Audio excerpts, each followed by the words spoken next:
What did a millionaire whisper to an innocent young woman that forever changed her destiny? In Na Lua de Mel, he, an older millionaire, whispered to her, "Are you ready?" And she, pure and young, lived the greatest romance of her life. Tell me, where are you watching us from? If this story has already intrigued you, don't forget to subscribe to the channel and leave your like for more stories that will touch your heart.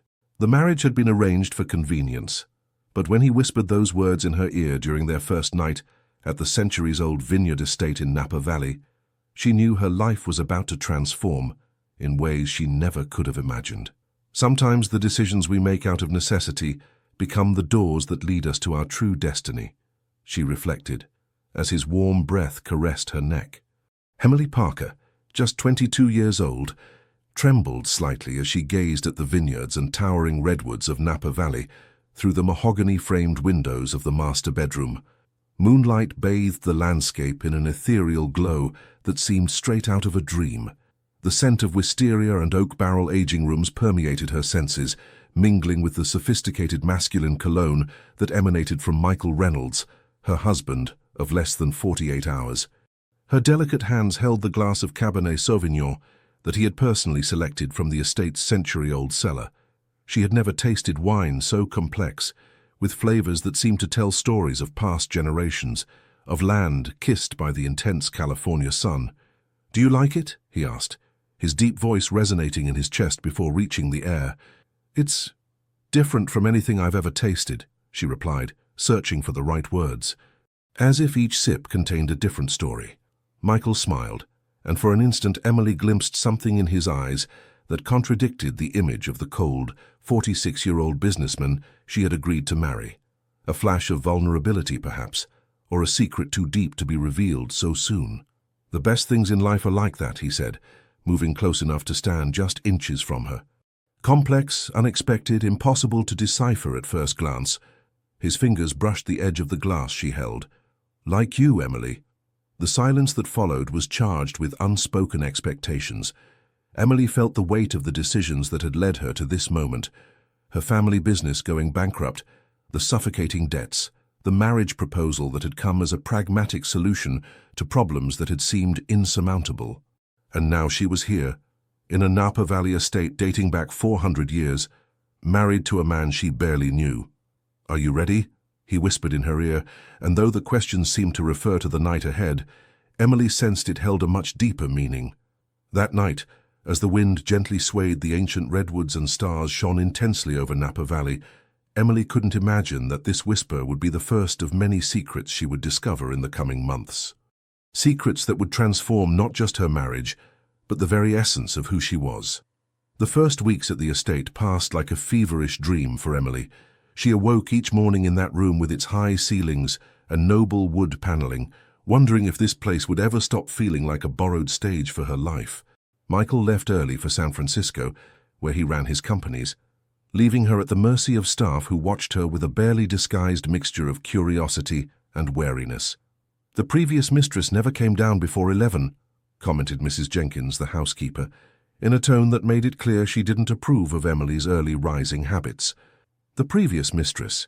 Emily asked, feeling a chill run down her spine. "Mrs." Jenkins looked away, as if she'd said more than she should have. "I mean Mrs. Elizabeth, Mr. Reynolds' mother. May she rest in peace."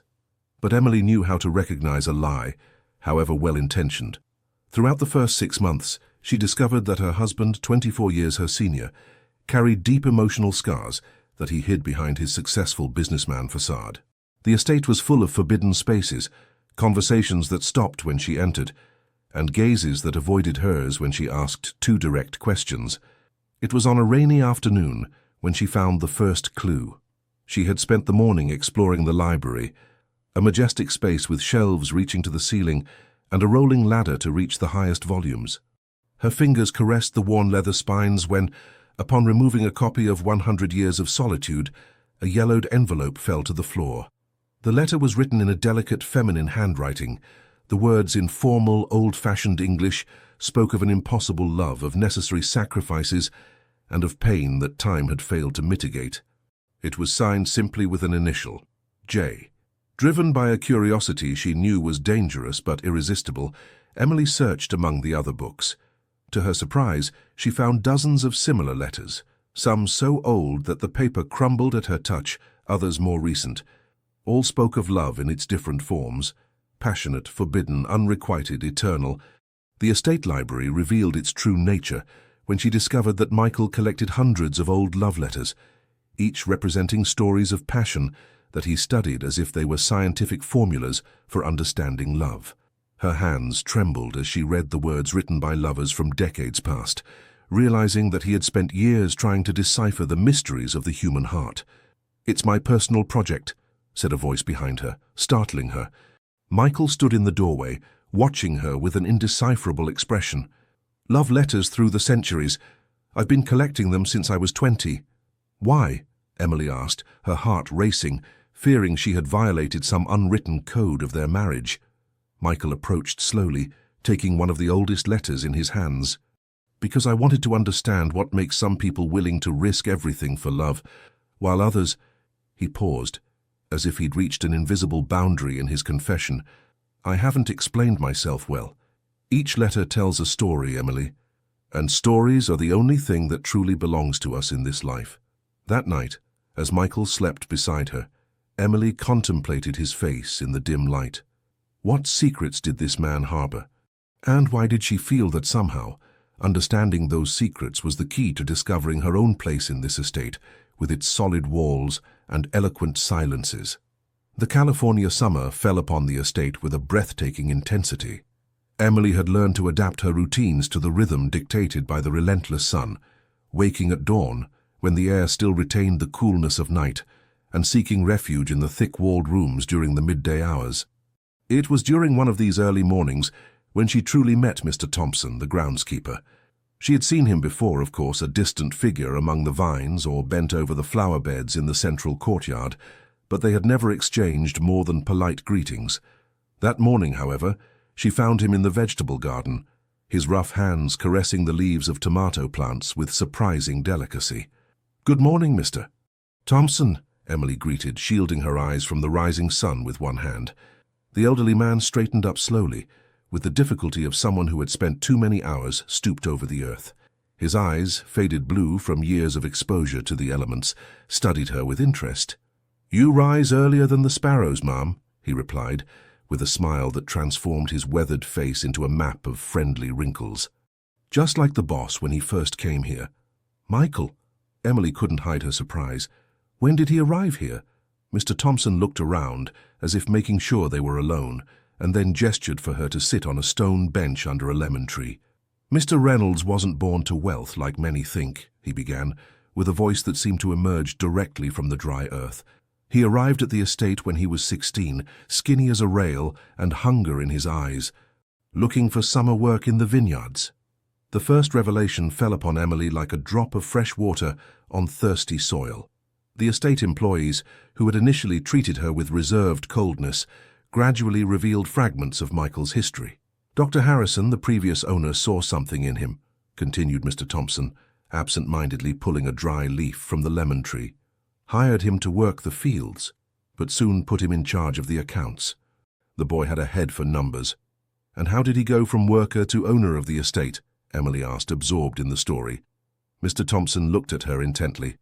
"That, ma'am, you'll have to ask him. It's not my place to tell that part."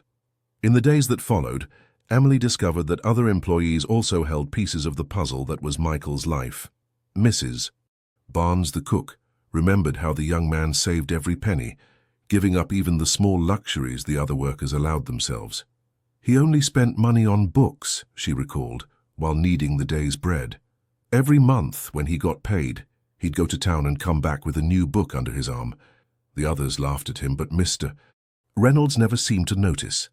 Amy, the youngest of the maids, had heard from her mother that the master had studied at night, after exhausting days in the field, with a candle and pure determination, she said, until he earned a scholarship to Stanford University.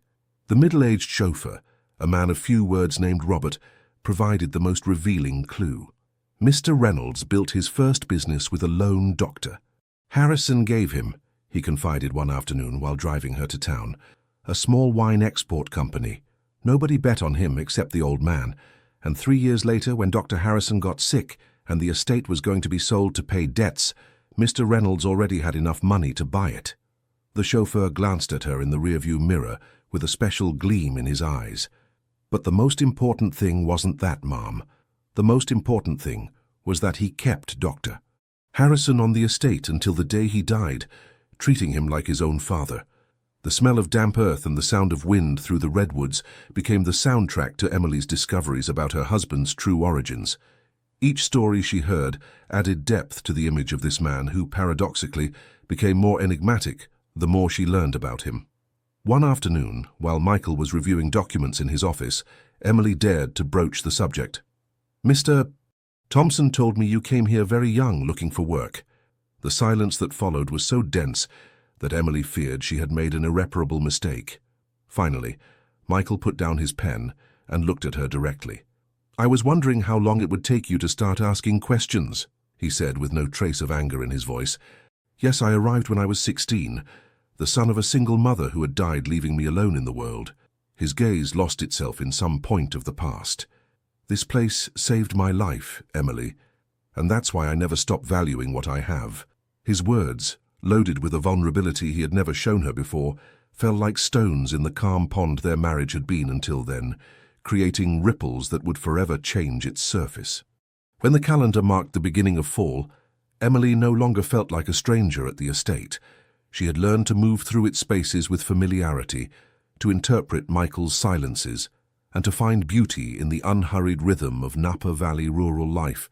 The vineyard leaves began to transform into golden and crimson hues, announcing the time of harvest. One morning, while exploring the boundaries of the property, Emily encountered an elderly man of venerable appearance who was supervising a group of workers among the rows of vines. "Good morning," she greeted, curious. "May I ask what you're doing exactly?" The man turned toward her. He must have been at least 70, but he stood straight with the dignity of an ancient oak. His face, as wrinkled and expressive as the bark of a century-old redwood, lit up when he recognized her. "Mrs. Reynolds, I'm James Parker, the vineyard foreman. Everyone calls me Mr. Parker." He gestured, encompassing the vineyard. "We're checking if the grapes are ready for harvest. Would you like to learn?" Without waiting for an answer, he handed her a cluster of Cabernet Sauvignon grapes, small and almost black-red.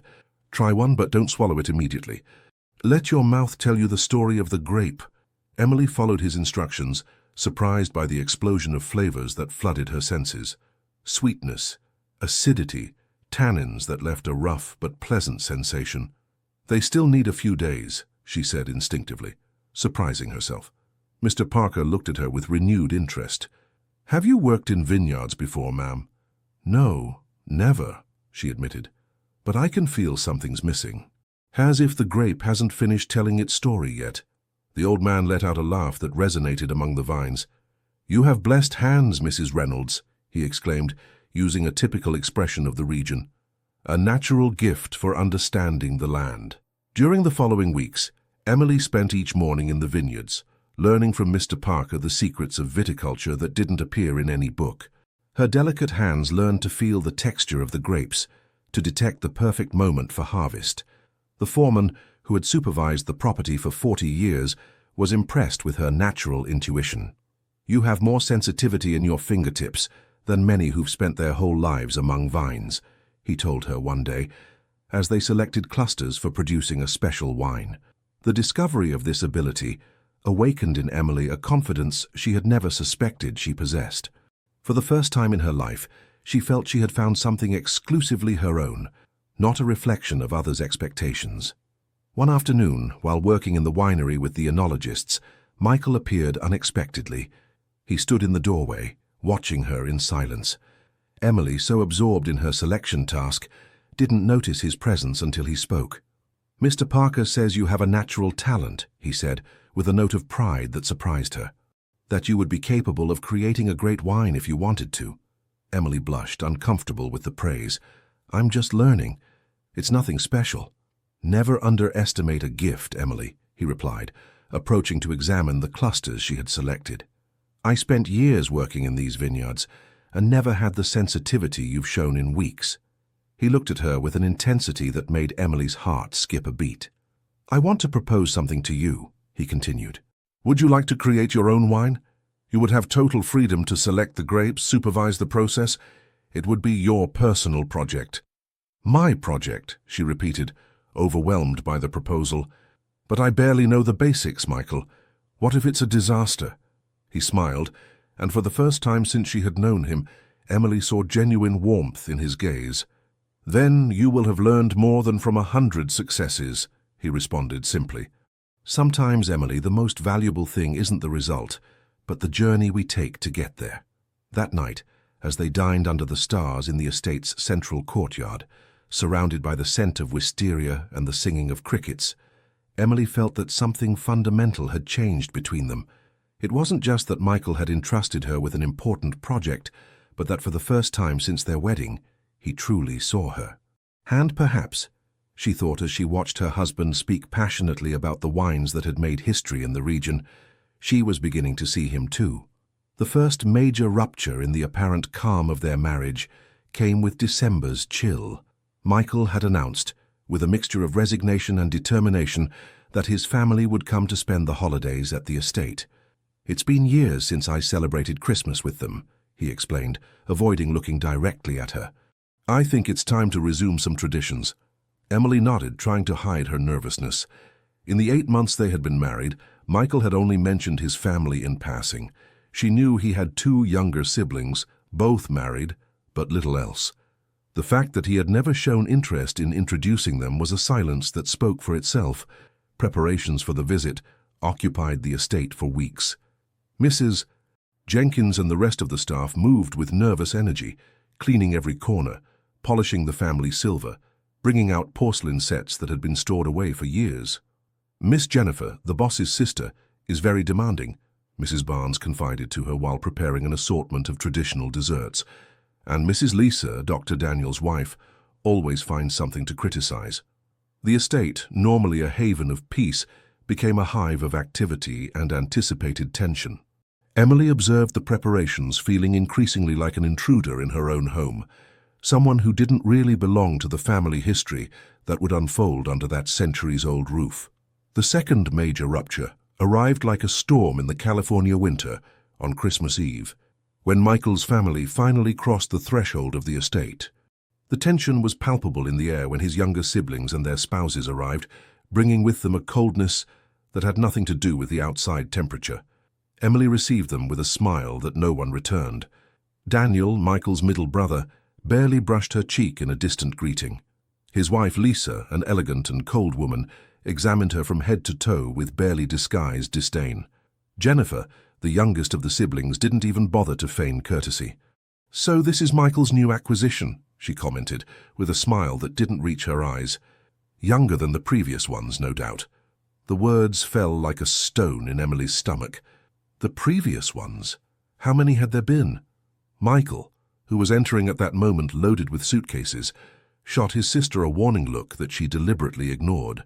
That night's dinner was an exercise in contained tension. Superficial conversations barely disguised the undercurrents of resentment and malicious curiosity. Emily could feel the evaluative gazes each time she spoke, as if every word was subjected to a relentless judgment. "And how exactly did you and my brother meet?" asked Daniel, breaking an uncomfortable silence. Emily glanced briefly at Michael before responding.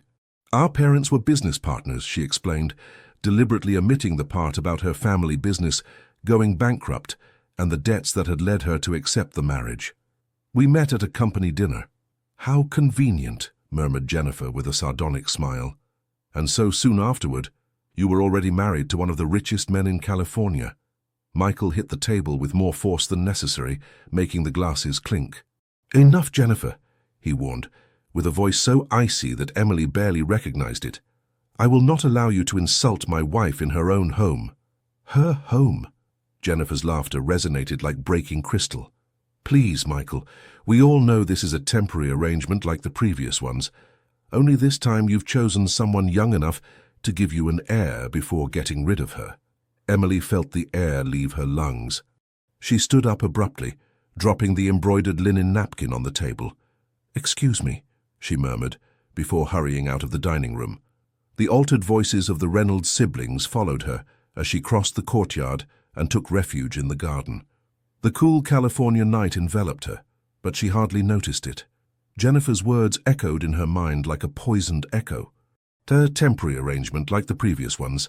She didn't know how long she remained there, among the fruit trees that whispered secrets to the wind, until she felt a shawl around her shoulders. Michael was by her side, with an expression of such genuine pain that it momentarily disarmed her anger. "I'm sorry," he said simply. "My family has always had a special talent for cruelty." "How many were there before me, Michael?" she asked directly, tired of secrets and half-truths. He sighed, running a hand through his greying hair. "One marriage," he responded finally. "Just one 15 years ago. It lasted less than 3 years." "And why did it end?" Emily insisted, preparing herself for another painful revelation. Michael looked away toward the redwoods silhouetted like silver shadows under the moonlight. "That, Emily, is a story for another time." His voice sounded tired, defeated. "Tonight we have a decision to make. We can let my family destroy our Christmas, or we can show them they're wrong about us." Emily looked at him, studying every line of his face in the dim light. There was pain there, and secrets, but also a determination that resonated with her own stubbornness. "I won't let them treat me like an intruder," she finally said, standing up straight, "or insinuate that I married you for money." "Then let's go back inside and face them together," he proposed, offering her his arm. And so they did. The tension remained throughout dinner, with Jennifer launching verbal darts that Emily dodged with newly discovered dignity. But when the time came for dessert, the bitter taste of tears mingled with the sweet pecan pie, as she struggled to prove her worth to people who had already decided to reject her. That night, in the privacy of their room, Emily made a decision that would change the course of her story. She would not be content to be just another in Michael Reynolds' list of temporary arrangements. She would uncover all the secrets buried in that Napa Valley estate, and when she did, it would be she who decided whether to remain part of that story or write a completely new one. January arrived with intense rains that transformed the vineyard fields into fragmented mirrors, reflecting a grey, heavy sky. Michael's family had departed the day after New Year's, leaving behind a trail of unresolved tensions and unanswered questions. Emily now spent more time in the library, systematically studying the love letters that Michael collected. She had discovered that he organized them chronologically, from missives of the 18th century to more recent correspondence from the 90s. All spoke of love, but none seemed personal to him. They were like specimens in a laboratory, observed with scientific distance.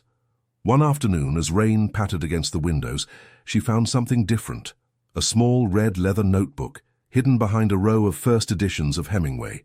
She opened it with trembling hands and discovered it was a diary written in Michael's precise handwriting.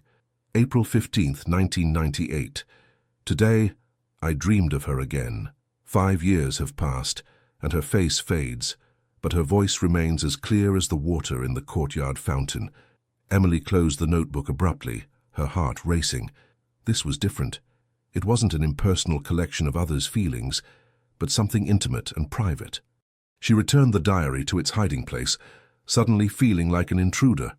That night, as they dined in silence, interrupted only by the crackling of the fire in the fireplace, Emily found herself observing Michael with new eyes.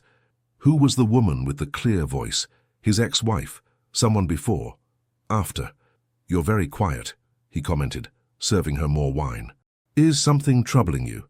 Emily hesitated, weighing the possibility of asking directly about the diary, but something held her back. Instead, she decided to take a different path. "I was thinking about what your sister said during their visit," she finally answered. "About you looking for someone young to give you an heir." Michael set his glass on the table, studying her with an intensity that made her pulse quicken. "My sister has a special talent for finding people's weak points," he said bitterly, "but she also has a gift for misinterpreting my motives." "And what are your motives, Michael?" Emily asked, surprised by her own boldness. "Why did you really marry me?" He remained silent for what seemed like an eternity, his eyes fixed on the flames dancing in the fireplace. "Because when I met you, I saw something in you that I had forgotten existed," he finally answered. "An iron will beneath a fragile appearance. You reminded me that true strength has nothing to do with power or money." His words, so unexpected and sincere, left Emily speechless. For the first time since they had met, she felt she was glimpsing the real Michael, not the calculating businessman or the obsessive collector, but the vulnerable man who hid behind those facades. February brought the first signs of the California spring. The fruit trees blossomed, covering the fields with a mantle of intoxicating fragrance. And with the arrival of the new season, Emily began to notice changes in her own body. Unusual fatigue, heightened sensitivity to certain smells, morning sickness she tried to disguise. It was during a visit to town accompanied by Amy when her suspicions were confirmed. The pharmacist, an older woman with kind eyes, discreetly handed her the test she had requested. "Congratulations, Mum," she said with a warm smile, seeing the second pink line clearly appear on the indicator. "It seems spring has brought new life to the estate." The news fell upon Emily like unexpected rain in the desert. A child, a being growing inside her, half hers, half that enigmatic man with whom she shared a name, but whom she barely really knew. That night, while Michael worked in his office, Emily entered without knocking. He looked up from his documents, surprised by the interruption. "I have something to tell you," she announced, with a voice firmer than she felt. "Has something happened?" he asked, suddenly alert. Emily took a deep breath before responding. "I'm expecting a baby." The silence that followed was absolute. Michael remained completely still, as if time had stopped around him. When he finally got up and came around the desk to approach her, Emily could see something she had never observed in him before: fear. "Are you sure?" he asked, his voice barely audible. She nodded, unable to interpret his reaction. Was he displeased? Surprised? Happy? Then something happened that left her breathless. Michael, the man always in control, always distant, fell to his knees before her. His large, calloused hands, witnesses to years of hard work before wealth, visibly trembled when he placed them on her still flat belly. "A child," he murmured, with a mixture of awe and terror. "I'm going to be a father." And it was during that spring that the third major rupture completely transformed Emily's understanding of her marriage. She discovered that the news of the pregnancy had brought an unexpected vulnerability to the man who had always seemed unbreakable. His hands trembled when they touched her belly, and she realized that he carried a deep fear of not being a good father, having dedicated his entire life to building his fortune instead of human relationships. "I never had a role model," he confessed one night as they contemplated the stars from the terrace. "My father abandoned us when I was 5. I don't know how I'm supposed to do this." "I don't know either," she answered honestly. "But we can learn together." For the first time since they had pronounced their vows, Emily felt they were truly building something together. It wasn't yet love, at least not like the letters Michael treasured described, but it was a beginning. A fragile bridge stretched over the abyss of secrets that still separated them. The most shocking revelation came at the beginning of summer, when Emily was in her 4th month of pregnancy. She had begun to adapt the estate for the baby's arrival, transforming a room near the master bedroom into a future nursery. While checking an old armoire looking for space to store bedding, she found a carved wooden box hidden behind a pile of blankets. Her first intention was to ignore it, respecting Michael's privacy, but an envelope that stuck out caught her attention. It had a letterhead from a clinic in New York and was dated just 3 months earlier. With her heart racing, Emily removed the envelope and read its contents. It was a medical report written in formal clinical language, but one name stood out clearly: patient Sarah Reynolds. Sarah. Who was Sarah Reynolds? The surname suggested a family relationship, but Michael had never mentioned any Sarah. Driven by a mixture of curiosity and fear, she continued exploring the contents of the box. She found more medical reports, all from the same clinic in New York, dates spanning 15 years. Photographs: a beautiful woman with dark hair and a luminous smile, sometimes alone, sometimes with a younger Michael. And finally, a document that made her blood run cold. A marriage certificate in the names of Michael Reynolds and Sarah Bennett, the first wife. The woman Jennifer had mentioned with such venom during the Christmas visit. Emily dropped the papers, feeling the floor move beneath her feet. Why was Michael still receiving medical reports about his ex-wife? And why did he keep her photographs so carefully? Determined to get answers, she waited for Michael to return from San Francisco. She found him in the office, as every afternoon, reviewing documents with that absolute concentration so characteristic of him. "I need you to explain who Sarah Reynolds is," she said without preamble, placing the box on the desk. Michael looked up, and for an instant, Emily saw genuine fear in his eyes. Then, as if a mask had fallen over his face, his expression became impenetrable. "You've been going through my things," he said with a voice devoid of emotion. "I found the box by accident," she defended herself. "But that doesn't answer my question. Who is she, Michael? And why do you continue receiving reports from a clinic in New York?" He rose slowly, coming around the desk to stand in front of her. For a moment, Emily feared his reaction, but when he spoke, his voice was laden with a sadness so deep it was almost unbearable to hear. "Sarah is my wife," he said simply. "Ex-wife," Emily automatically corrected, feeling a knot in her stomach. Michael shook his head. "No, Emily, she is my wife. We never divorced." The floor seemed to open beneath Emily's feet. The implications of what Michael had just said hit her like an icy wave. "But that would mean that you and I," she began, unable to finish the sentence. "Our marriage isn't legal," he confirmed, his voice barely audible. "It was a ceremony, papers, but without real validity. My lawyers made sure of that." Emily took a step back, as if Michael's words were physically painful. "Why?" was all she could ask, her voice breaking on the simple word. Michael passed a hand over his face, suddenly aged by the weight of revealed secrets. "Sarah suffered an accident 15 years ago," he finally explained. "A severe cerebrovascular accident. She has been in a vegetative state in a specialized clinic in New York since then." He sat heavily on the edge of the desk. "The doctors said she would never wake up, that it was just a matter of time. But I can't abandon her." The most shocking revelation came like a bomb. His first wife hadn't left this world, but remained in a vegetative state in a private clinic in New York. The sound of her own breathing seemed to echo in the deafening silence that followed the confession. The moral and emotional implications of the situation unleashed a storm in Emily's young heart, questioning the legitimacy of her happiness and the love that had begun to bloom between them. "You lied to me?" she asked, with tears freely running down her face. "All this time? The marriage, the estate, the baby?" "I didn't lie about my feelings," he answered, reaching for her hands, which she abruptly withdrew. "What I feel for you is real, Emily. More real than anything I've felt in a very long time." "But I'm not your wife," she insisted, feeling that each word was a stab. "What am I exactly, Michael? Your mistress, your caretaker, the mother of a child who will bear your name but will have no rights to anything. You're the woman who gave me back my life," he said, with an intensity that surprised her. "For 15 years, I've lived in a kind of limbo, trapped between loyalty to a woman who isn't really here anymore and the need to move on. When you met me, you saw a convenient solution," she interrupted him bitterly. "A young, desperate girl whose family was ruined. Someone who could give you an heir without legal complications." Michael vehemently denied it.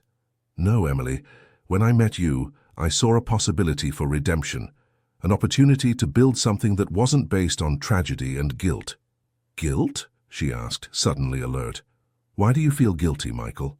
He looked away toward the window, where the sun was beginning to set behind the redwoods, tinting the sky an intense orange that seemed almost unreal. "Sarah's accident," he began with a trembling voice. "We were arguing, she was driving. I had just confessed that I wanted a divorce." The puzzle pieces began to fit in Emily's mind. The obsessive collecting of love letters, the unhealthy devotion to a wife in a coma, the illegal marriage with her. It was all part of an elaborate penitence system that Michael had built to punish himself for something he considered his fault. "You can't keep living like this," she finally said with a clarity that arose from shock. "You can't build a life on lies and guilt, Michael." He looked at her with moist eyes, something she had never seen in this always controlled man. "What do you propose then?" he asked with a vulnerability that momentarily disarmed her. "I need time," she answered, instinctively protecting her belly with her hands. "Time to think about what all this means for us. For the baby." That night Emily locked herself in the room they had shared for almost a year, but which now felt like a stage where she had played a role without knowing it. The solid walls that had once welcomed her now seemed silent witnesses to an elaborate farce. As the moon illuminated the vineyards with its silver light, Emily made a decision. She would not leave the estate, not yet. But neither would she continue living in the lie. She would demand truth, transparency, and above all, a clear future for the child growing inside her. A future that, perhaps, could include Michael, but only if he was willing to face his demons once and for all. The days following the revelation passed in a state of contained tension. Emily moved to one of the guest rooms, establishing a physical distance that reflected the emotional abyss that had opened between them. Michael respected her decision without protest, as if he understood that he had lost the right to any complaint. The estate, which for months had begun to feel like a home, once again became an alien space. The staff, sensing the tension between the master and mistress, moved like silent shadows, avoiding crossing their path. Emily spent hours in the oldest vineyard on the property, sitting under a century-old vine whose twisted trunk had witnessed generations of joys and tragedies. There, caressing her belly that was beginning to show the first visible signs of pregnancy, she tried to order her thoughts and emotions. One afternoon, as she watched the hypnotic dance of the vine leaves under the wind, she heard footsteps approaching. She didn't need to turn to know it was Mr. Thompson, the old groundskeeper. "Mr. Reynolds is leaving for New York tomorrow," said the elderly man without preamble. "He asked me to prepare the car to take him to the San Francisco airport." Emily felt a pang of alarm. "Did he say when he would return?" Mr. Thompson shook his head. "No, ma'am, but he ordered that luggage be prepared for at least 2 weeks." The news left her with contradictory feelings. On one hand, the physical distance might help her think more clearly. On the other, the idea that Michael had decided to leave without saying goodbye hurt more than she was willing to admit. That night, as she dined alone in the main dining room under the watchful gaze of the family portraits that adorned the walls, she heard the door open. Michael entered, looking tired, and with an expression of determination she had learned to recognize. "Mr. Thompson told me you're leaving tomorrow," she said before he could speak. Michael nodded, keeping a prudent distance. "I'm going to see Sarah," he confirmed. "And her doctors." "For what purpose?" Emily asked, trying to keep her voice neutral. He approached slowly, as if fearing she might flee if he made too sudden a movement. "To make a decision I've postponed for too long," he answered, with a gravity that made her shudder. "Sarah has been without showing signs of consciousness for 15 years. The doctors have always said there's no real hope of recovery, but I've refused to accept it." He sat across from her, his eyes fixed on Emily's. "I've maintained this limbo out of cowardice," he continued, "unable to let her go, unable to truly move forward. And in the process I've dragged you into an impossible situation." "What are you going to do?" Emily asked with a lump in her throat. "Talk to her doctors about the possibility of withdrawing life support," he said, his voice barely audible. "But first I want you to know the whole truth about Sarah, about me, about everything." During the next 2 hours, Michael opened the floodgates of a past he had carefully sealed away. He told her how he had met Sarah when they were both in college, she studying fine arts, he business administration, how they had married young and full of dreams, convinced that love would be enough to overcome any obstacle. He told her about the difficult years when he worked day and night to build his company, while Sarah felt increasingly alone and resentful, about the arguments that became increasingly bitter, the recriminations, the reproaches, about how gradually love had transformed into a routine empty of meaning. "On the day of the accident," he said, his voice broken with emotion, "I had told her I wanted a divorce, that I had met someone else." Emily felt the air leave her lungs. "There was another woman?" Michael nodded with a tormented expression. "Kate, a business partner. I believed I was in love with her, but in retrospect I was just escaping from a marriage that had become a prison for both of us." He paused, passing a trembling hand over his face. Sarah was furious, devastated. She insisted on driving back to San Francisco herself. "I should have refused. I should have seen that she wasn't in any condition." His voice faded, unable to continue. Emily remained silent, processing the magnitude of the guilt that Michael had carried for 15 years. Finally, when he seemed to regain some composure, she dared to ask, "What happened to Kate?" A bitter smile crossed Michael's face. "She disappeared as soon as Sarah had the accident. She couldn't handle the situation," she said. "I don't blame her." Emily felt a wave of compassion for this man who had built his life around a tragedy, unable to forgive himself. "And how do I fit into all this?" she finally asked softly. "Why me, Michael?"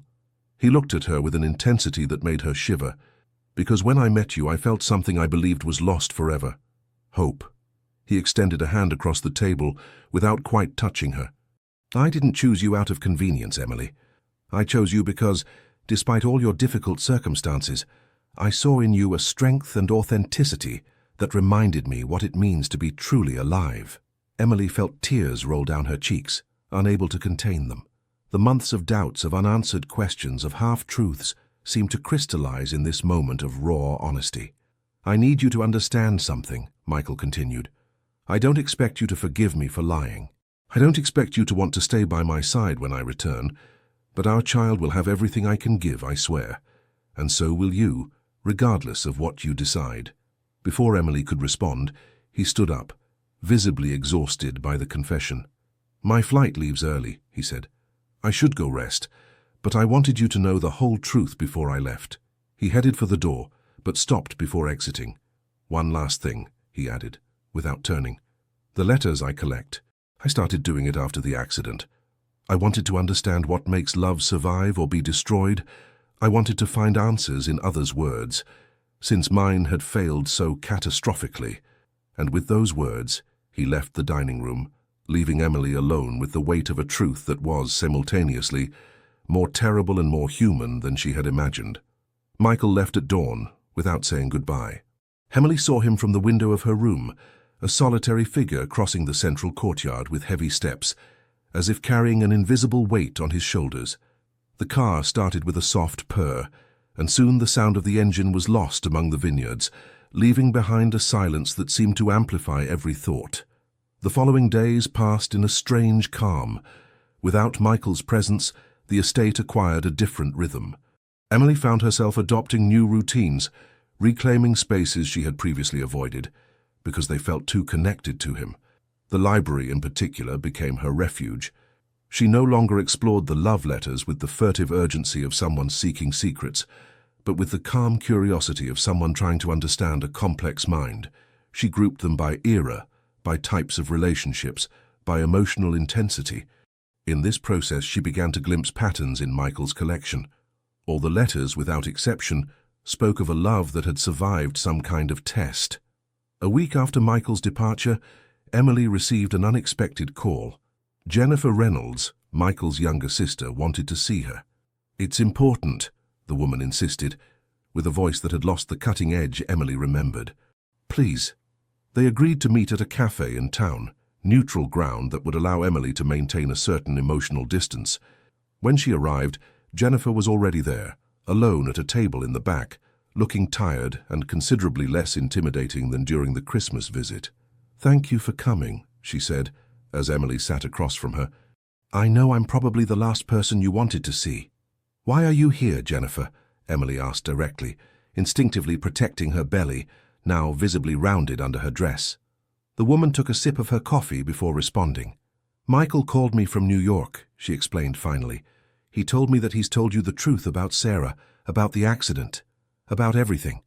Emily nodded, tense. "He also told me he's considering withdrawing life support," Jennifer continued, her voice breaking. "After 15 years, he's finally willing to let her go." "And that bothers you?" Emily asked, genuinely confused. During the Christmas visit, Jennifer had shown obvious resentment toward her brother's situation. "On the contrary," the woman replied with a sad smile, "it's what Sarah would have wanted, what we've all wanted for her for years." Her eyes filled with tears. "Michael has clung to an impossible hope for too long, punishing himself, refusing to live fully." "Why are you telling me this?" Emily asked, feeling a strange mixture of compassion and wariness. Jennifer looked at her directly, with an intensity that reminded her of her brother. "Because I owe you an apology, Emily." Her voice sounded sincere, stripped of its previous arrogance. "I judged you without knowing you, assuming the worst. I believed you were just another temporary distraction, like there were others after the accident." "Others?" Emily couldn't help asking. "Two," Jennifer clarified. "Superficial relationships that lasted just a few months. He never married any of them, not even in that kind of symbolic ceremony he organized with you." She paused as if weighing her next words. "You're the first he's brought to the estate, the first he's presented as his wife, even though legally she can't be." And certainly the first who's going to give him a child. Emily felt a lump in her throat. And that changes your opinion of me. What changes my opinion is seeing how he looks at you, Jennifer replied simply, and knowing that, for the first time in 15 years, he's making difficult decisions instead of hiding in guilt and penance. They remained silent for a moment as the waitress served them more coffee. Finally, Jennifer continued, "There's something else you should know, something Michael probably hasn't told you because he can barely admit it to himself." She lowered her voice, leaning forward.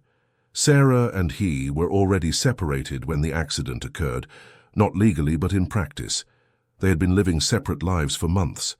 "He told me he had asked for a divorce that same day," Emily responded, confused. "That was the culmination, not the beginning," Jennifer clarified. "Their marriage had ended long before. Both were unhappy, both had moved on in a certain sense." She made a significant pause, including Sarah. The implications of what Jennifer was saying fell upon Emily like a revelation. "Sarah had also met someone else?" Jennifer nodded. "An art professor, a colleague of hers at the university. Michael knows, he always knew. But somehow, that only fed his guilt. As if he had been the only one responsible for the failure of their marriage, as if Sarah hadn't also had her own decisions and responsibilities." After that conversation, Emily returned to the estate with her mind in turmoil. The image of Michael that she had built over months was transforming once again, acquiring new dimensions. He wasn't just a man tormented by guilt, but someone who had chosen to carry the entire responsibility for a shared tragedy. The days turned into weeks. Michael called every night from New York, brief conversations charged with contained emotion.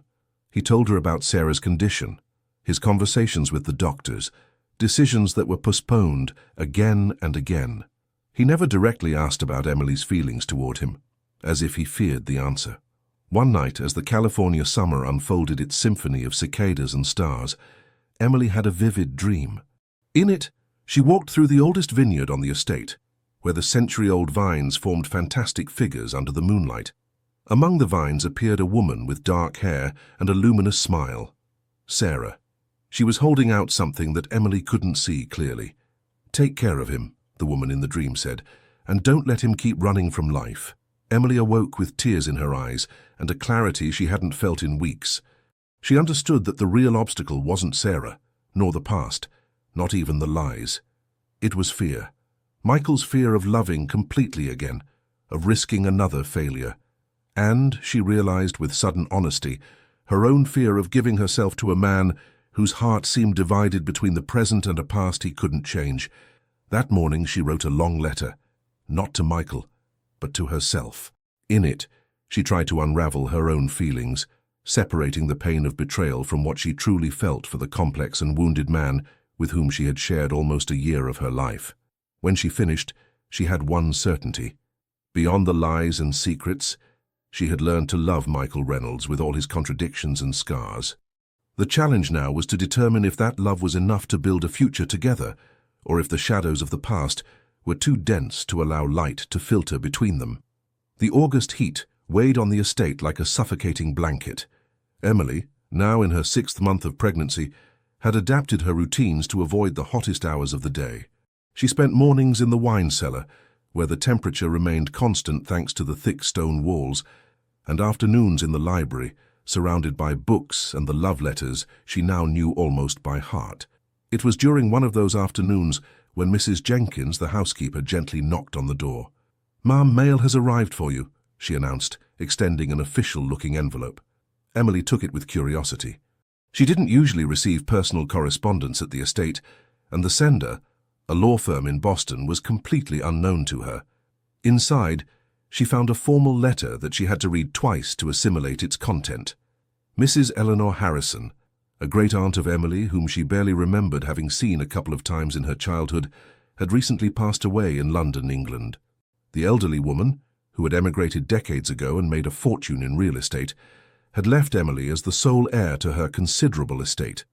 The fourth revelation came through this unexpected letter, revealing that she had received a generous inheritance from a distant aunt who had moved to England.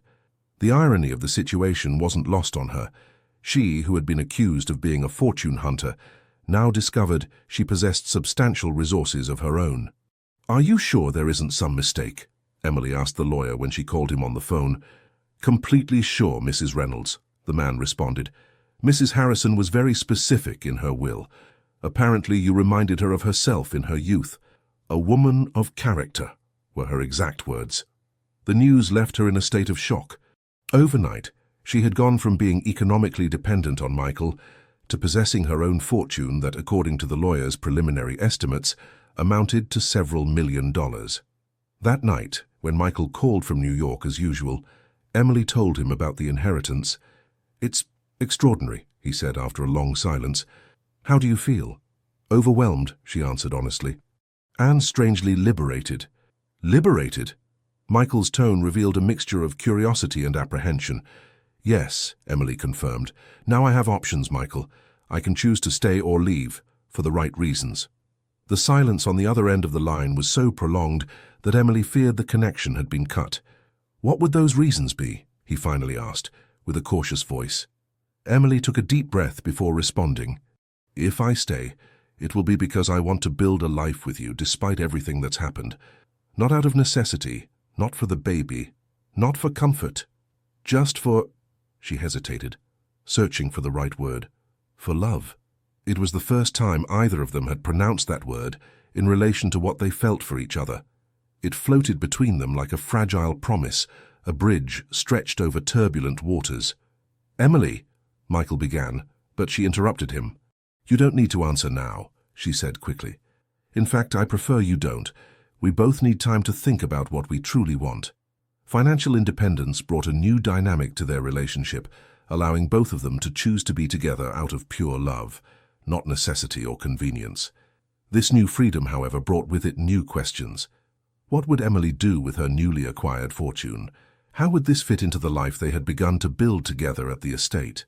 In the weeks that followed, while Michael remained in New York facing his own demons at Sarah's bedside, Emily began to formulate a plan. She consulted with the lawyer about the possibility of creating a foundation dedicated to supporting women entrepreneurs in rural areas of California. The idea had emerged from her own observations in the town near the estate, where many women with talent and determination lacked the resources and guidance necessary to develop their own businesses. "It's an excellent initiative, ma'am," Mr. Parker, the vineyard foreman, approved when Emily shared her ideas. "The women of this land have always been its true strength, though few recognize it." Planning the foundation gave Emily a purpose that went beyond waiting and uncertainty. Each day, as her belly grew and the life inside her became more present with movements and kicks, she felt that she too was growing toward a more complete version of herself. It was at the end of August when she received the call that would change everything once more. The number on the screen wasn't Michael's, but an unknown one with a New York area code. "Mrs. Reynolds?" asked a male voice. "This is Dr. Miller, from the clinic where Mrs. Sarah Reynolds is admitted." Emily's heart skipped a beat. "Has something happened?" she asked, fearing the worst. "Actually, yes," the doctor replied in a cautious tone. "There has been an unexpected development. Mrs. Sarah has shown signs of increased brain activity in recent days, and this morning she opened her eyes and recognized her nurse." The phone almost slipped from Emily's trembling hands as the doctor explained the situation. The most devastating moment had arrived in midsummer. The first wife had awakened from her coma after 15 years. The nights became endless, filled with whispered conversations under the California stars, trying to navigate an emotional territory for which there were no maps. Sarah's awakening raised questions for which there were no simple answers. What did this mean for Michael, who had spent 15 years divided between guilt and hope? And what did it mean for Emily and the baby she was expecting? Could a man truly belong to two women, one to whom he was legally bound by a tragic past, and another with whom he had built the promise of a future? The ethical and emotional dilemma now testing every fiber of Emily's inner strength. As she caressed her protruding belly, she felt the baby moving energetically, as if sensing her agitation. "Everything will be all right," she whispered, both to the baby and to herself. "Somehow we'll find a way through this." But in the solitude of the night, looking at the stars from the terrace where she had so often contemplated the sky with Michael, Emily wondered if there really existed a path that wouldn't lead to more pain. September arrived with unexpected gentleness, bringing fresher air and skies of an impossible blue over the Napa Valley fields. Emily, now in her 7th month of pregnancy, felt that time acquired an elastic quality, sometimes stretching endlessly during sleepless nights, and other times compressing into moments of frantic activity. Michael had remained in New York after Sarah's surprising awakening. His calls, once predictable and structured, had become irregular and charged with an emotion that Emily could barely decipher. He told her of small progress, Sarah recognizing objects, responding to simple questions, even smiling occasionally. But there was something Michael didn't mention, a crucial detail that Emily discovered only when she dared to ask directly. Does she recognize you, Michael? Does she remember who you are? The silence on the other end of the line was revealing. No, he finally admitted. She doesn't recognize me or remember anything of our life together. The doctors say it's possible she may never recover those memories. The damage to those specific areas of the brain is permanent. The news provoked contradictory feelings in Emily. On one hand, relief. On the other, a deep compassion for this woman who had awakened to an unrecognizable world where 15 years had vanished like a dream at dawn. What do you feel when you're with her? She asked, knowing the answer could break her heart. Gratitude, he responded after a long pause, and a strange sense of farewell. It's as if I'm meeting a completely new person who, paradoxically, was someone crucial in my life. It was through that call that Emily discovered something unexpected. The first wife, although conscious, had no memories of the years she had spent married to Michael. To her, he was a kind stranger who visited her daily. Sarah's decision to remain in New York, building a new life with the caregivers who had become her family during her long absence, freed both of them to embrace their future without guilt. She has a special connection with her primary nurse, Jessica, Michael explained. They've been together for 10 years. Jessica read her books, played her music, talked to her as if she could hear. And somehow Sarah seems to remember her, to feel safe with her. A month after Sarah's awakening, Michael finally returned to the estate. Emily waited for him in the central courtyard, under the shade of the oldest oak tree. When she saw him cross the main door, she immediately noticed the change. Michael walked with a lightness she had never seen in him before, as if he had left behind an invisible weight he had carried for years. He stopped a few yards from her, studying her with a gaze that combined admiration and fear. "You're beautiful," he said simply. Emily instinctively brought her hands to her belly. "We're fine," she answered, including the baby in her affirmation. "How are you?" Michael took a step toward her, still maintaining a certain distance. "Free," he said with a voice laden with emotion. "For the first time in 15 years, I feel truly free, Emily." That night, seated on the terrace under a starry sky that seemed to extend to infinity, Michael told her everything about the weeks in New York. He spoke of the medical miracle that Sarah's awakening represented, of the intensive therapies she was receiving, of how the doctors were amazed by her capacity to relearn basic skills. "The lawyers are preparing the divorce papers," he explained. "It's a complex process given the circumstances, but Sarah has given her consent. He paused, searching for the right words. "She wants us to move forward with our lives." "Did you tell her about me?" Emily asked, her heart racing. "Yes," he confirmed. "I showed her your photograph, told her about the baby." A soft smile illuminated his face. "She said you have kind eyes." Emily felt tears gathering in her eyes. Somehow the benevolent judgment of this woman who had been between life and death for so long seemed more significant than any other approval. "And now what?" she asked, discreetly wiping away a tear. Michael extended his hand across the table, offering it to her. After a moment of hesitation, Emily entwined her fingers with his. "Now, if you want, we start again," he answered. Not as Michael and Emily of the arranged marriage, but as two people who have passed through fire and emerged transformed. Two people who choose each other freely, with open eyes and sincere hearts. The proposal floated between them like a promise, fragile but full of possibilities. Emily knew the road wouldn't be easy, that both their scars would need time to heal completely. But as she felt the warmth of Michael's hand in hers, and the baby moving inside her, as if affirming its presence in this new family configuration, she knew she was willing to try. "I would like that," she finally said, "to start again." During the following weeks, the estate witnessed a slow rebirth. Emily and Michael learned to recognize each other anew, discovering aspects of the other that had remained hidden beneath layers of secrets and half-truths. They shared the love letters from the collection, reading them aloud and discussing what made some connections survive the worst storms, while others vanished at the slightest breeze. The foundation that Emily had begun to plan took concrete shape, with Michael contributing his business experience and contacts.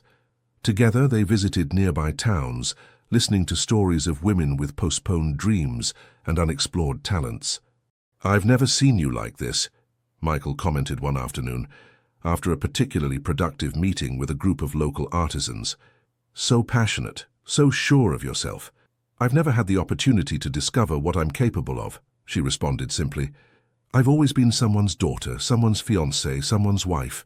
Now I'm simply Emily, and I'm discovering what that means." As her pregnancy advanced, Emily felt an increasingly deep connection, not only with the baby growing inside her, but also with the land that sheltered them. The estate, with its century-old vines and its redwoods that had witnessed generations of joys and sorrows, no longer seemed like a borrowed stage but a true home. One October morning, as they walked together through the oldest vineyard, Michael stopped in front of a particularly impressive vine, whose twisted trunk told stories of centuries of resistance. "You know, my grandfather used to say that vines are like people," he commented, caressing the rough bark. "The most twisted ones, those that have been shaped by winds and storms, are the ones that produce the sweetest wine." Emily smiled, recognizing the metaphor in their own lives. "Do you believe that's true for us too?" she asked, resting her head on his shoulder. "That after everything we've been through, we can create something beautiful together?" Michael embraced her gently, respecting her swollen belly.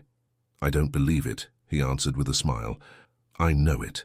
November unfolded its symphony of colors over the estate vineyards, transforming the leaves into a kaleidoscope of golds, coppers, and purples.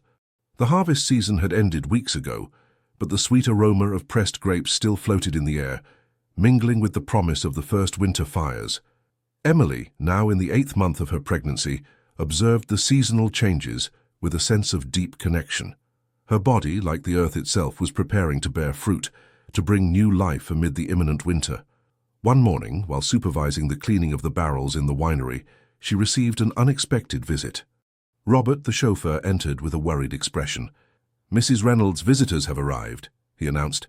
"Mr. Gregory Harrison and his lawyer. They say they have an urgent matter to discuss with you and Mr. Reynolds." The name struck Emily like an electric current. Gregory Harrison was the son of the estate's former owner, the man who had welcomed Michael in his youth and given him his first opportunity. "Michael is in San Francisco," she replied, wiping her hands on her apron. "Did they mention what it's about?" Robert shook his head. "No, ma'am, but they seem tense." Emily received them in the main room, where portraits of generations of previous owners seemed to observe the scene with interest. Gregory Harrison turned out to be a middle-aged man, with prematurely white hair and steel-blue eyes that reminded her of his father. His lawyer, a thin man with a nervous appearance, carried a worn leather briefcase. "Mrs. Reynolds," Harrison greeted with formality. "I apologize for presenting myself like this, without warning." "Don't worry," Emily replied, indicating that they should take a seat. "How can I help you?" Harrison exchanged a look with his lawyer before continuing. "It's about the estate," he finally explained. "It has come to my attention that there's a clause in the sales contract my father signed with Michael that could invalidate the transaction." The news fell like a stone in Emily's stomach. "Invalidate? After so many years?" The lawyer coughed discreetly. "Mr. Harrison has just discovered documents in his late mother's house," he explained, taking out some papers from his briefcase. "Apparently, Dr. Harrison included a clause that established that the property should return to the Harrison family if Michael did not have descendants within 20 years following the purchase." "An eccentric clause, I admit," Harrison intervened. "My father was like that, full of romantic ideas about the land and family continuity, but legally binding according to my lawyer." Emily felt the room spin around her. The idea of losing the estate, especially now that she had come to feel it as a true home, was devastating.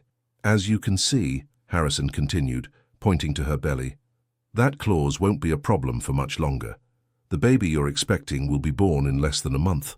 Harrison smiled with a coldness that reminded Emily of Jennifer during her first visit.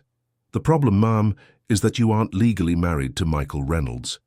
Therefore, your child wouldn't be considered his legitimate descendant according to the specific terms of the contract. The blow was so unexpected that Emily had to hold onto the arm of the chair to maintain her balance. How did this man know about the legal situation of her marriage, and why did he appear now, when Michael was finally about to obtain his divorce? "I see I've surprised you," Harrison commented. "I thought Michael would have told you about me." "He's never mentioned you," Emily admitted. A bitter smile crossed the man's face. "I'm not surprised. Our history isn't exactly a pleasant topic for him." He leaned forward. "You see, ma'am, Michael and I grew up together. He as my father's protege, I as the legitimate heir. My father always favored him, always saw in him qualities that he apparently didn't find in his own son." The resentment in his voice was so palpable that Emily could almost feel its weight in the air. "When my father died and the estate was going to be sold to pay debts, I was in Europe, building my own life. Michael took advantage of my absence to convince my mother, already elderly and confused, to sell him the property." "That isn't true." Michael's voice, cold and cutting like steel, resonated from the doorway. Everyone turned, surprised by his silent arrival. "Your mother wasn't confused, Gregory," he continued, advancing toward the group with measured steps. "She knew exactly what she was doing. And she did it because you had completely abandoned her and her financial problems." Harrison stood up, confronting Michael with clenched fists. "My father treated you like a son, and you repaid him by stealing his legacy." "Your father taught me the value of hard work and integrity," Michael responded without raising his voice. "And he asked me on his deathbed to take care of your mother and the estate because he knew you wouldn't do it." The tension between the two men was so dense that Emily feared they might come to blows. But then Michael did something unexpected. He smiled and addressed the lawyer. "Mr. Baker, may I see those documents, please?" The lawyer, visibly uncomfortable, handed him the papers. Michael examined them briefly before returning them. "They're quite good forgeries, I admit," he said calmly. "But forgeries nonetheless. Dr. Harrison's signature doesn't match that of the original documents, which I happen to have in my safe in San Francisco." He looked directly at Harrison. "Did you really think this would work, Gregory, after all these years?" Harrison's face transformed into a mask of fury. "You got away with it then. But you won't always," he spat, abruptly collecting the documents from his lawyer's hands. "This doesn't end here." "On that you're right," Michael agreed. "It doesn't end here. It ends in court, where I'll file charges for attempted fraud if you come near my family or my property again." After the visitor's departure, Michael collapsed into an armchair, visibly exhausted by the confrontation. "I'm sorry," he said, rubbing his eyes. "I didn't want you to have to deal with ghosts from my past." Emily sat beside him, taking his hands in hers. "We're a team now, remember? Your ghosts are mine too." Michael looked at her with a mixture of gratitude and amazement. "How is it possible that after everything that's happened, after all my lies and mistakes, you're still here by my side?" Emily reflected for a moment before responding. "Because we all make mistakes, Michael. The difference lies in how we choose to learn from them." She brought one of his hands to her belly, where the baby was moving energetically. "And because I believe we deserve the opportunity to build something good and true, not just for us, but for this little one who's on the way." Michael knelt before her, gently resting his head against her belly. The baby, as if sensing his presence, kicked precisely at that point. "Seems like someone agrees with you," he joked with moist eyes. That night, under a clear sky sown with stars, Michael told Emily the true story of how he had acquired the estate. He told her about Dr. Harrison, a just but severe man who had seen potential in the hungry and determined young man who had arrived looking for work. How he had taught him not just about agriculture and business, but about integrity and responsibility. The estate was mortgaged when he died, Michael explained. His wife couldn't keep up with the payments, and Gregory refused to return from Europe to help her. I had just sold my first company at a profit, so I offered to buy the property and allow Mrs. Harrison to continue living here until her death. "And did she?" Emily asked, fascinated by this new piece of the puzzle. Michael nodded with a nostalgic smile. "She lived here for another 10 years. She taught me everything about the estate's history, about each vine, each corner." His gaze lost itself in memories. When Sarah and I married, she became a kind of adopted grandmother to us. She was happy despite everything. Emily felt something click in her understanding of Michael, his dedication to the estate, his sense of responsibility toward the land and the people who depended on it. All was rooted in that formative relationship with Dr. Harrison and his wife. There was never any clause about descendants, Michael confirmed. It's just another attempt by Gregory to claim something he never bothered to value when he could have kept it. Do you think he'll try again? Emily asked, concerned. Michael shook his head. No. He knows he has no legal basis. This was more an attempt at intimidation than a real threat. As they contemplated together the moon rising over the vineyards, Emily felt a deep gratitude for these newly shared truths. Each story revealed, each secret exposed, was one more step toward building a relationship based on honesty and mutual trust. And perhaps, she thought as she felt the baby move inside her, that was the true harvest, gathering the fruits of a love that had slowly matured through storms and droughts until reaching its full sweetness. December arrived with unusual cold for Napa Valley. The mornings dawned covered by a thin layer of frost that transformed the fields into fairy tale landscapes, brilliant under the winter sun. Emily, now in the last weeks of her pregnancy, contemplated these changes from the glass-enclosed terrace that Michael had specially prepared for her, a warm refuge from where she could observe nature without exposing herself to the cold that the doctor had advised her to avoid. The estate buzzed with activity. The probable birth date was approaching, and Michael had insisted that everything be perfectly prepared. The baby's room, decorated in soft, natural tones, was ready with furniture made by local craftsmen. Mrs. Barnes, the cook, prepared special dishes designed to strengthen the expectant mother, while Mrs. Jenkins supervised the preparation of the layette with the meticulousness of someone who had seen generations of children born on the property. One morning, as Emily organized the tiny onesies and blankets in the nursery closet, Michael entered with an expression she had learned to recognize. He had something important to share. "I have news from New York," he announced, sitting beside her on the small sofa. "The divorce papers are ready, they just need my signature." Emily felt a lump in her throat. Despite all they had advanced in their relationship, despite the trust and love they had built, the shadow of Michael's past had never completely disappeared. "Are you going to sign them?" she asked, although she already knew the answer. Michael took her hands in his. "Tomorrow itself," he confirmed. "I want our child to be born into a family without shadows, without lies." "How is Sarah?" Emily asked, with genuine interest. Over the months she had developed a strange connection with this woman she had never met, but whose story was so deeply intertwined with her own. "Surprisingly well," Michael answered with a smile. "She's recovered her speech almost completely and is learning to walk again." He paused as if deciding whether to share something more. "And she's in love." The revelation surprised Emily. "In love?" Michael nodded, with an expression of serene acceptance. "With her primary therapist, David, a kind man who has worked with her from the beginning." His eyes reflected a mixture of emotions. "It's strange, you know.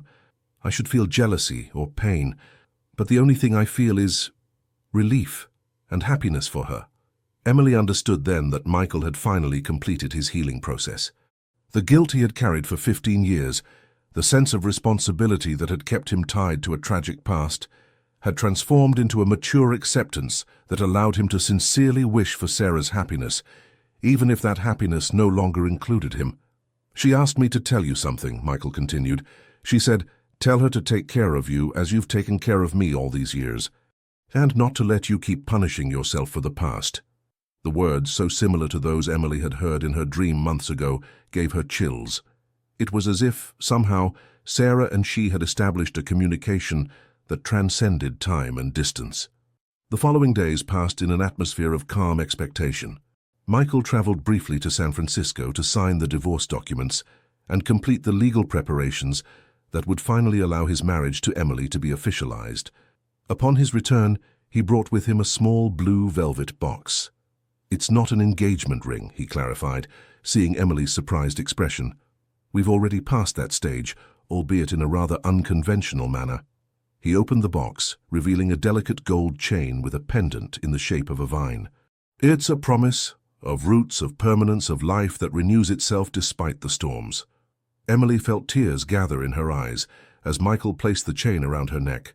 The small vine, crafted with exquisite detail, rested right above her heart. "It's perfect," she whispered, touching the pendant with reverence. On the night of the winter solstice, the longest night of the year, Emily felt the first contractions. They began gently, like a distant reminder, but intensified with a regularity that left no room for doubt. The baby had decided it was time to meet the world. Michael, who had meticulously planned every detail of the transfer to the San Francisco hospital, suddenly found himself completely disoriented by the speed with which the birth was progressing. "We won't make it to San Francisco," Mrs. Jenkins declared after examining Emily. "This child is in a hurry to be born." "But the doctor, the hospital," Michael stammered, with an expression of panic that Emily, despite the pain, found almost comical. "Women have given birth in this estate for generations," Mrs. Jenkins reassured him, "and Amy was an obstetric nurse before working here. We'll be fine." And so in the master bedroom of the estate, the same where everything had begun with that whisper that had changed her life, Emily gave birth to a boy with powerful lungs and tiny fists that waved in the air as if wanting to embrace the entire world at once. "William," Emily said when Michael placed the newborn in her arms, "like the man who gave you your first opportunity." Michael, with tears flowing freely down his face, nodded without being able to speak. At that moment, surrounded by the estate staff who had become their extended family, under the same roof that had witnessed centuries of lives intertwined with the land, both felt they were completing a circle. The boy resting between them wasn't just the culmination of their love, but also a new beginning, the promise of stories yet to be written. The final revelation came during the dawn after the birth. While Emily slept, exhausted by the effort of labor, Michael received an unexpected call from Dr. Wilson, the patriarch of one of the oldest families in the region and a close friend of the late Dr. Harrison. "Michael, son," said the elderly man with an emotional voice, "I just heard about the birth of your son. I couldn't wait until tomorrow to tell you." "Tell me what, Dr. Wilson?" Michael asked, intrigued. "That the time has come to give you what Harrison entrusted to me before he died. A letter for you, with specific instructions that I should give it to you the day you had a son."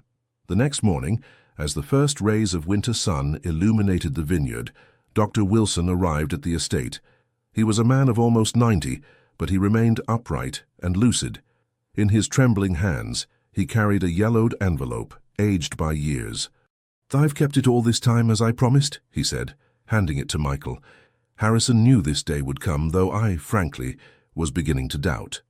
Michael and Emily, with little William sleeping in her arms, read the letter together. In it, the old Harrison expressed his pride in the man Michael had become, and his conviction that someday he would form his own family. But the most surprising was the last part. "Along with this letter, Wilson will give you the documents that officially recognize you as my adopted son, and therefore the legitimate heir to the estate and all its lands. My wife knows and approves of this decision, though we have agreed to keep it secret until this moment, to avoid unnecessary conflicts with my biological son. The estate isn't just land and stones, Michael. It's history, its continuity, its responsibility toward those who depend on it to live. I entrust it to you because I know you understand this, as Gregory never did." The final revelation came during the harvest of the second year. They discovered that, through posthumous adoption, the estate and vineyards legitimately belonged to Michael. The document revealed that Dr. Harrison had chosen to leave it to him, recognizing him as his true spiritual heir. The legacy wasn't just material, but represented complete acceptance in a culture that had initially rejected him for his humble origins. Emily watched Michael as he assimilated this last truth. His eyes shone with unshed tears as he held the letter in trembling hands. "After all," she said softly, "it was always yours."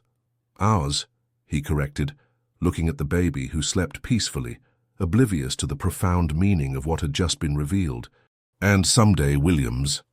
As the sun ascended in the sky, bathing the estate in its golden light, Emily understood that they had reached the climax of their shared story. Lies had been replaced by truths, secrets by transparency, fear by trust. The path hadn't been easy or direct, but each detour, each obstacle, had led them precisely to where they needed to be. That afternoon, when little William awoke hungry and demanding, Michael held him while Emily prepared to feed him. Observing them together, mother and son, he felt a fullness he had never believed possible. "Are you ready?" he whispered, repeating those words he had pronounced the first night at the estate, but which now contained a completely new meaning. Emily smiled, recognizing the question for what it really was, not just a reference to the immediate task of nursing their son, but an invitation to the life they had ahead, with all its challenges and joys. "Yes," she answered, taking the baby in her arms. "We're ready." Spring, 2 years later. The estate shone under the California sun, decked out for the occasion. Garlands of wildflowers and vine branches decorated the courtyards, while long tables covered with white linen tablecloths awaited guests under the shade of the oak trees. The scent of wisteria permeated the air, mingling with the aromas of aromatic herbs and freshly baked bread emanating from the kitchens. Emily was in the library, that space that had once harbored Michael's deepest secrets, and now was their shared sanctuary. She wore a simple ivory silk dress, and her hair, now longer, fell in natural waves over her shoulders. Little William, who had just turned 2, played at her feet, concentrated on a game that only he understood. "You're beautiful." Michael's voice made her turn. He stood in the doorway, watching her with an admiration that time hadn't diminished. He wore a light suit, informal but elegant, perfect for the countryside celebration they had planned. "Nervous?" she asked, approaching to slightly adjust his tie. "About renewing my vows with the woman I love, this time legally and in front of all our loved ones," he replied with a smile. "Not at all." Emily laughed, appreciating how the years had softened Michael, transforming the reserved and tormented man she had met into someone capable of openly expressing his feelings. As the seasons had passed, she had learned that true love wasn't just passion and romance, but also mutual growth, sacrifice, and the courage to face difficult truths together. Her hands, once delicate and inexperienced, now carried honorable calluses from working the land. Her heart, once naive and fearful, had strengthened through the storms they had faced side by side. William stood up with the instability characteristic of his age and ran to his father, who lifted him in his arms with a fluid movement born of daily practice. "Mama pretty?" asked the boy, with that half-formed language that melted everyone's heart at the estate. "The prettiest in the world," Michael confirmed, winking at Emily. "Shall we go? The guests must be arriving." The main courtyard, where the ceremony would be held, was already full of life. Friends and family conversed animatedly, creating that warm murmur that Emily associated with shared happiness. She saw Jennifer, now a regular and welcome presence in their lives, talking with Mr. Parker, the vineyard foreman. Mr. Thompson, the old groundskeeper, held a glass of wine while relating some story that made a group of young estate workers laugh. And there, in a quiet corner, a surprise that Michael had organized as a gift for her, Sarah, accompanied by David, now her husband. She had recovered almost all her mobility, though she walked with the aid of an elegant cane. Her face, thinner and more marked than in the photographs Emily had seen, radiated a serenity that spoke of battles won and peace found. The connection between the two women had been unexpectedly profound since their first meeting, as if sharing love for the same man, albeit at different times, had created a bond that transcended jealousy or competition. Sarah had become a kind of older sister to Emily, offering wisdom and perspective that only someone with her unique experience could provide. The ceremony was simple but full of meaning. Under an arch of vine branches intertwined with wisteria flowers, Emily and Michael renewed the vows they had pronounced years before, this time with the certainty that only comes from having faced the most difficult tests together. "I promise to love you in plenty and in want, in sickness and in health," said Michael, holding Emily's hands in his. "But above all, I promise to love you in truth, without secrets, without shadows, building each day on the honesty we've learned to value above all else. I promise to be your companion in each dawn and each nightfall," Emily responded, with a firm voice despite her emotion. "Your equal in decisions, your support in difficulties, your confidant in moments of doubt, and I promise to always remind you that our love isn't perfect, but it's real and strong, tempered by the fire of the trials we've overcome." William, who had been surprisingly calm in Mrs. Jenkins' arms, chose that moment to escape and run to his parents, creating an involuntary but perfect ending for the ceremony. Michael lifted him up, and the three shared an embrace that sealed their promises better than any additional words could have done. The celebration extended well into the night. There was music, dancing, abundant food, and exceptional wine, including a special vintage that Emily had personally supervised. The foundation they had created together had already transformed the lives of dozens of women in the region, and many of them were present, sharing success stories and new dreams.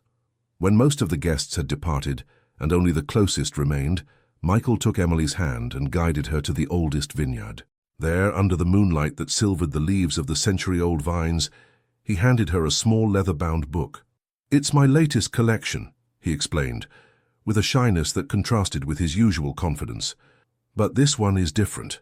Emily opened the book and discovered that, unlike Michael's previous collections, this one didn't contain letters from strangers. They were letters he himself had written to her during the last 2 years, one each month, narrating his thoughts, his hopes, his fears, his growing love. Letters he had never sent, but had written as a way to process his feelings and preserve the significant moments of their life together. "The last one is blank," she noted, reaching the end of the book. Michael smiled, taking a fountain pen from his pocket. "Because I want us to write it together, here and now." Seated under the oldest vine in the estate, with the moon as witness and the scent of wisteria floating on the night breeze, they wrote the letter that would complete the collection.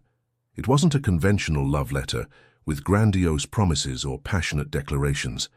It was a letter to the future, to their son, to the children who might come later, to the generations who would one day walk through these same vineyards. In it, they told the truth of their story.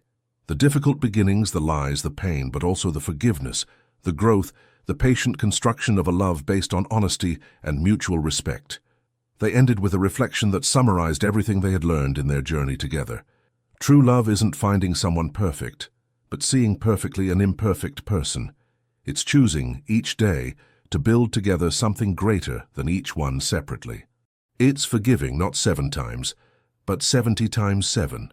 It's growing together, sometimes painfully, toward the light.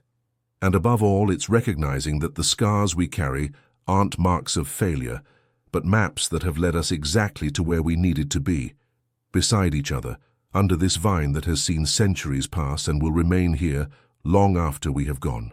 This is our legacy to you. Not a perfect love, but a true one. Not a path without obstacles, but the certainty that obstacles can become steps if faced together, with courage and honesty. With all our love, Emily and Michael. When they finished writing, the silence that enveloped them was full of a peace that only comes from the deep certainty of being exactly where one should be, with exactly the person with whom one should be. The whisper that Michael had made that first night, "Are you ready?" finally had complete meaning. It wasn't just about physical intimacy, but about a journey of transformation that would prepare her to become the strong, independent, and loving woman she had always had the potential to be. The greatest romance of her life hadn't been just with him, but with the person she had become through that love. And as they returned to the estate, hand in hand under a starry sky that seemed to bless each step they took, Emily knew she was, finally and without reservations, ready for whatever life would bring.